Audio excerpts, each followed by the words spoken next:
Hi guys, so today we'll be solving the sum called Kate symbol in grammar. So it's a basic recursion problem. The description is on the first row we write a 0.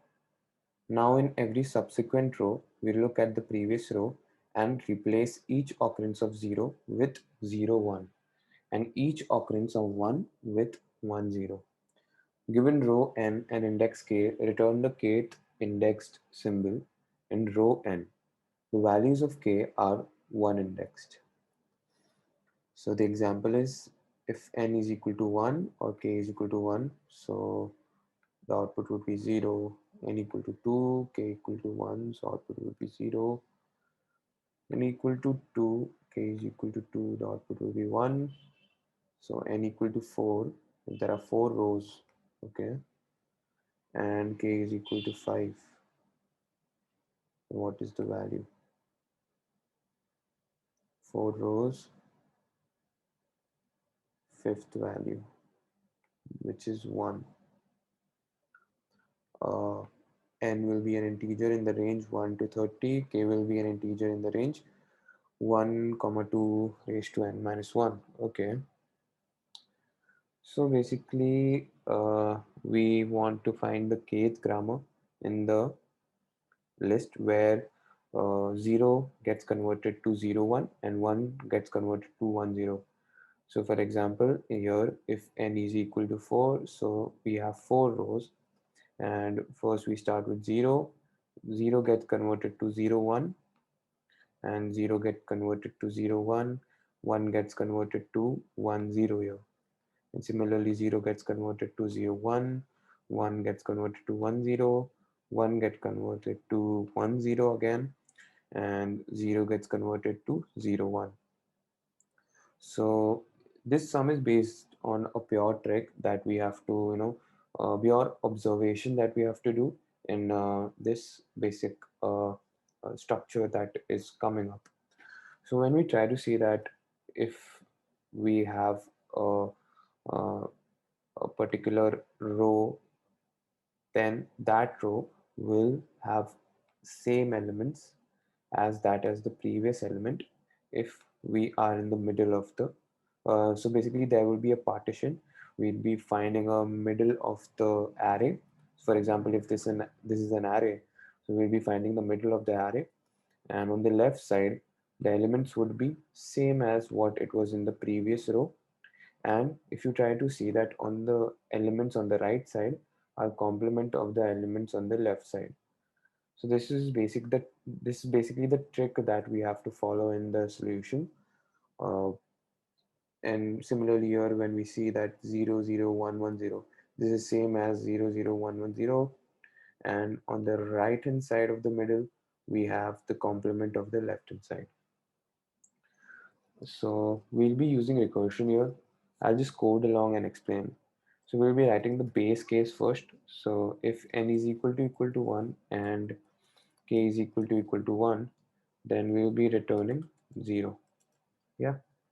For if it's 1 and k is 1, then we'll be returning 0. So if the row is 1, the kth element is 1, so the element would be 0.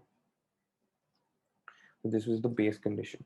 Then as the logic said that we have observed that the middle part basically the middle element partitions the whole array into two parts. That is the left part, which is same as the row which is before it, and the right part, which is the complement of the left hand side part. So basically we'll be finding the middle element, and middle element would be as they've given that k will be an integer in the range 1 comma 2 raised to n minus 1, and when you try to see that on the first row basically there is one element, on the second row there are two element, on third row there are four element, and on the fourth row there are 1 2 3 4 5 6 7 8 elements. So basically this is basically 2 raised to n minus 1 power length. So basically in the first row we have 2 raised to 0, in the second row we have 2 raised to 1, in the third row 2 raised to 2, and on the fourth row 2 raised to 4. So basically the middle element would be 2 comma k n minus 1